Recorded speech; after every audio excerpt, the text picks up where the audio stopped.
5-6 বছর আগে যখন আজকে দিনের মতন এত ফ্যান্সি রেস্টুরেন্ট ছিল না, তখন কিন্তু রাইফেলস অথবা সীমান্ত সম্ভারের এই ফুড কোর্ট এবং ফুড কোর্টের খাবারই ছিল আমাদের জন্য একমাত্র ভরসা। নিউ রেস্টুরেন্ট ভিজিট করা ভিড়ে তো এখন আর যাওয়াই হয় না, বাট সেদিন অনেক দিন পরে গিয়েছিলাম। কি খাবার খেয়েছি সব কিছু বলবো, বাট তার আগে বলে নিই, যারা original Indian Jaipuri Patel 3 piece খুঁজছেন, সব ধরনের ইন্ডিয়ান অরিজিনাল প্রোডাক্টগুলো আপনারা পেয়ে যাবেন শরণ স্লাইসটাইলে। শত ডিজাইনের সাথে আছে হাজার স্টক, তাই আপনার মন মতন এখান থেকে হোলসেল এবং রিটেল দুইভাবেই পারচেস করে ফেলতে পারবেন। তাই এখনই যোগাযোগ করুন শরণ স্লাইসটাইলের ফেসবুক পেজে।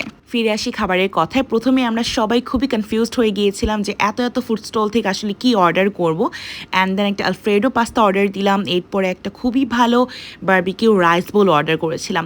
অ্যান্ড সবচেয়ে শকিং ব্যাপার যেটা, এত কোয়ান্টিটির রাইসের সাথে এই রাইস বোলের প্রাইস ছিল মাত্র 220 টাকা। অ্যান্ড একটা খুব ভালো রামেনও অর্ডার করেছিলাম, রামেন ওয়াজ টু গুড, ওইটা প্রাইস ছিল 440 or 50 টাকা সামথিং। সীমান্ত সম্ভারে ফুড কোর্টের কিছু ফুড স্টলের খাবার আসলে অনেক ভালো। ইভেন আমরা যাদের থেকে অর্ডার করেছিলাম তাদের খাবারও বেশ মজাই ছিল। আমরা যাদের থেকে অর্ডার করেছি আমি সেই দুটো ফুড স্টলের ভিডিও লাস্টে দিয়ে দিব, তোমরা সেখান থেকে অর্ডার করে ফেলতে পারো। খাবারটা আসলেই ভালো ছিল। স্পেশালি পাস্তা অ্যান্ড রামেনটা অর্ডার করেছিলাম ইন্ডিয়ান মশলা থেকে, অ্যান্ড এই দুইটা বেস্ট ছিল। অ্যান্ড দি রয়্যাল প্লেট থেকে আমরা রাইস বোলটা অর্ডার করেছিলাম। So that is all about today. Until my next video, by.